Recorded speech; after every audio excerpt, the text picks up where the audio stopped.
Hey y'all, it's your girl Ray. I am back with another video. So I'm coming to you straight from the Bible, Nehemiah 6, 2 through, let's go with 4.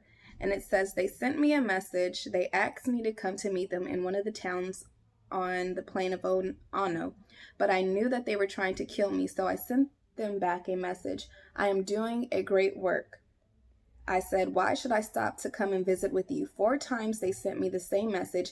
Each time I gave them the same answer. I am doing a great work.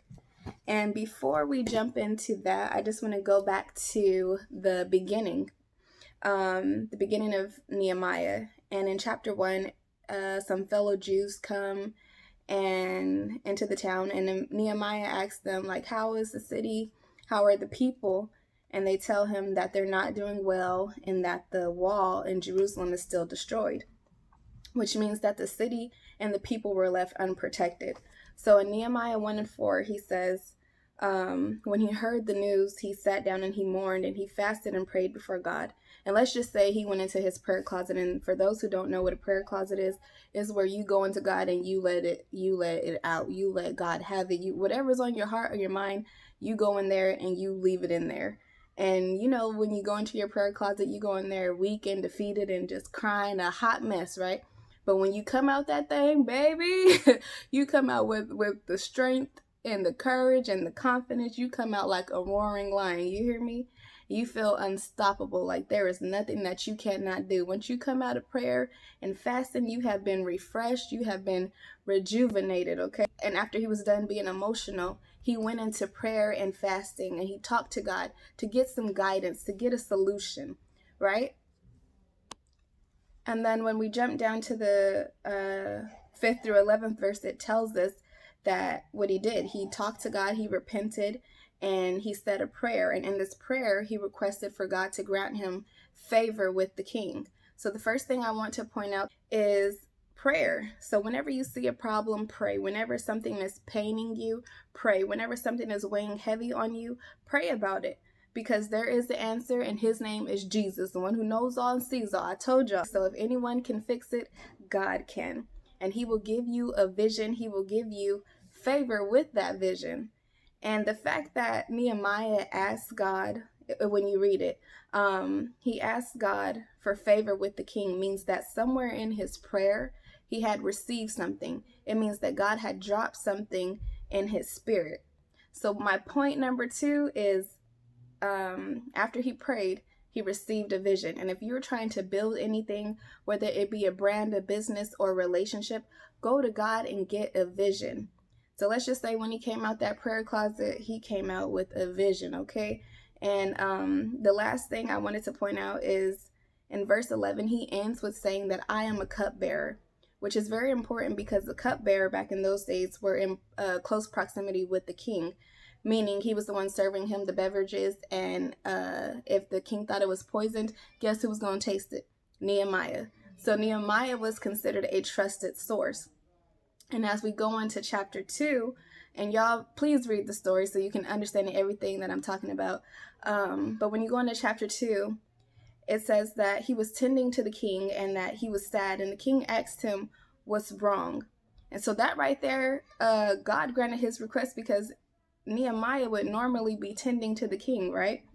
And instead of him serving the king like he normally would do, the king is asking him, how can I serve you? How can I help you?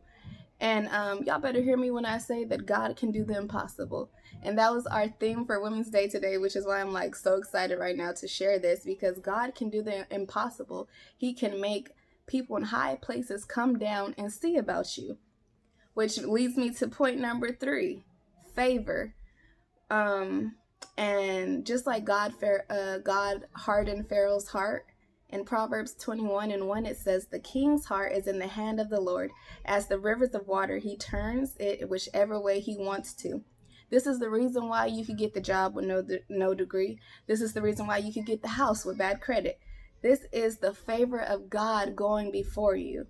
But let me stick to the text, because I'll be in the corner shouting somewhere and y'all be like, why is the curtain shaking? What is that noise? What's going on? Because that's enough to shout. God can do the impossible. And once he places his favor before you, He can open doors that no man can close. He can close doors that no man can open. God can do so much in our lives. But going on before I get caught up, Nehemiah tells the king his vision, and he asks him for letters to travel back safely and get some supplies to achieve his vision. And not only did the king grant him his request and send him send him on his way, but he sent him with an army of horsemen with him. This is a prime example of Ephesians 3:20. Now unto him that is able to do exceedingly abundantly above all that we ask or think, according to the power that worketh in us. What we see here is Nehemiah used his current situation, right? His current position to his advantage. He used it as transportation to get to what I would like to think would be his call, his purpose in life. And because he had a vision from God, God was using the king and his resources to make sure that the vision was fulfilled.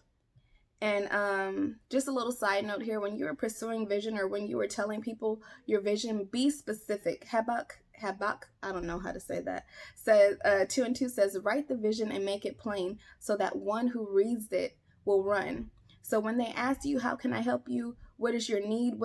How can I help you with your vision? You were able to clearly explain it. So far we have prayer, we have vision, we have favor. And as the story progresses in chapters 3 and 4, please read it again. Please read this story. He goes out and he scopes out the place. He doesn't tell anybody why he's there. He is literally moving in silence, something that we all need to practice. We get a vision or we get a confirmation or a word from the Lord and we want to share it to everybody. Everybody doesn't have the capacity to hold that. They don't know what to do with that information. Some may be jealous. Some may be, they just simply can't help you, so, and not everybody's going to be on board with what you're trying to do. So he goes there and he shares his plan with some trusted people there. And thankfully they're on board. But then here comes the haters and the naysayers.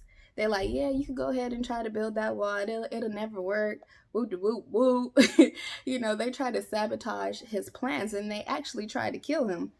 And Nehemiah, because of what he was trying to do, he had to counteract his whole entire strategy because they were trying to come from every direction. So he had people working on the wall, some guarding the wall, people going to get water. They had spears and swords on their sides. He had to protect his vision. He had to protect what he was trying to do. So number 4, I just want to say that attacks are coming. Whenever you make up in your mind to do something or to better yourself or to do something for God, especially do something for God, attacks are coming. And what is a vision if it's not challenged, right? Like, if you don't have any haters or naysayers telling you can't do it, what is a vision if there's no opposition? Now, this is not always the case, but in majority of the situations, opposition is almost always present. So you're going to have to fight to protect your vision. No matter what they say or do, you have to remember why you're doing what you're doing. And Nehemiah's why is because he was going back to help a community. He was going back to help a city. He was going back to rebuild and to better his community. But listen, what the haters don't know, I'm going to tell y'all, is they can't do nothing when God is endorsing you. What he planned to accomplish will succeed. And attacks are coming, y'all. But God has your back, especially if he is endorsing you, especially if he's giving you the vision. He has your back. And last but not least, I just want to leave number 5 is focus. The toddler was coming, y'all. But so the last point is focus. When the haters heard that he was halfway done, that's when they came out. And they tried to sabotage his plans before he got started, while he was working, and right before he was finished. They said, the Bible said they came back 4 times trying to lure him down. But that is when Nehemiah says, I am doing a great work and I cannot come down. And isn't that just like the devil coming to kill, steal, and destroy? He gonna come one way or another, any way that he can get you, especially when you make a decision to commit yourself to God, or to do something to help somebody else, to better somebody else, to bring somebody out of a situation that they are stuck in, to help a people, a community. You better believe that the devil's gonna be on your trail. So please be aware of those who come into your life shortly after you make a decision to do something good or positive. And it doesn't have to be, anything crazy, but just when you make a decision, maybe like, I am going to stop eating so much, or whatever the case may be, best believe temptation and attacks and all type of stuff is coming to test you, to test what you said you were going to do. So be aware of that. And in this season, while you were building or while you were trying to better yourself or help somebody else, just be aware of the people that are around you, the people that come into your life, because they're either going to help you or they're going to hinder you. They're going to help you build your wall, or they're going to try to stop you from building the wall. And distractions are not just limited to people. Distractions can be reality TV, social media. So be mindful of that. In this season of pursuing purpose, pursuing vision, we cannot afford to be distracted. We cannot afford to be stagnant. And if God gave you an invention, an idea, whatever the case, whatever the vision is, work on that and don't stop until it's finished.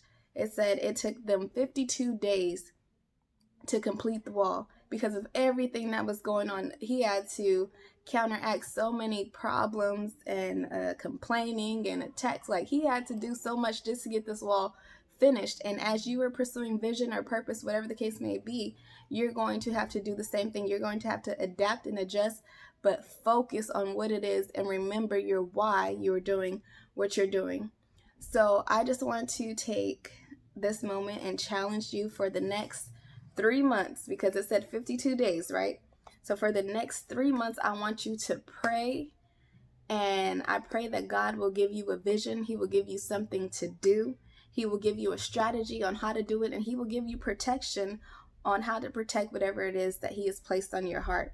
And once you get that vision, you run and you work until it is done. It said 52 days they were done. But while he was building, and right before the gates went up is when they tried to come and get him down. So be aware of when you get so close to something and something tries to crush your spirit, to knock you down.